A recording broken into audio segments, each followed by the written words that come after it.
Imagine the year is $1789, not just any year, a time when the maps were still largely blank, and the edge of the world was only defined by a ship's timber and a captain's courage. Our story begins with the Triton, a vessel commissioned not for conquest, but for knowledge. Captain Elias Thorne, an astronomer and geologist, chased a whisper, an island said to be an ecological anomaly, a geological impossibility, a land of fire flourishing amidst the retreating breath of the last ice age. Their goal? To study the impact of glacial retreat on newly formed volcanic terrain. But the Triton sailed too far, too deep, just as the northern sea decided to freeze solid one last violent time. They were frozen solid, a prisoner of 20-foot-thick glacial ice. Weeks turned into months. They were not just fighting the cold and the dwindling supplies, but the crippling silence of the Arctic, a silence broken only by the volcano.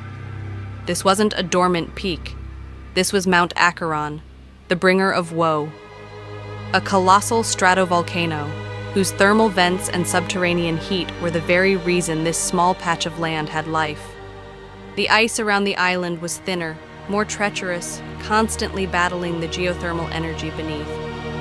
Captain Thorne realized the horrifying paradox. The heat that sustained the island's unique life might also be their executioner. He penned in his log, "We anchor ourselves in history, tethered between the fire that created this earth and the ice that almost consumed it." After 4 months, the pressure finally broke. Not the ice, but the mountain. An earthquake, 6.0 on the Richter scale, signaling a shift in Acheron's temper. The volcanic activity intensified, and the seismic shockwave sent a terrifying sound through the ice, the sound of 1,000,000 tons of frozen water tearing itself apart. The heat vents, previously just a simmer, began to pump steam and superheated water into the newly fractured ice field. This wasn't a slow thaw. This was an explosion of geology.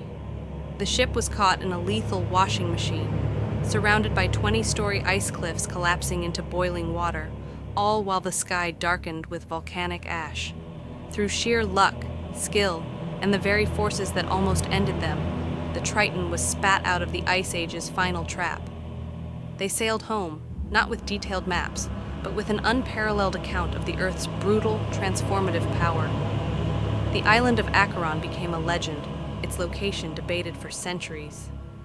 Yet its story, of a historic ship battling Ice Age glaciers stirred by a raging volcano, remains a powerful reminder.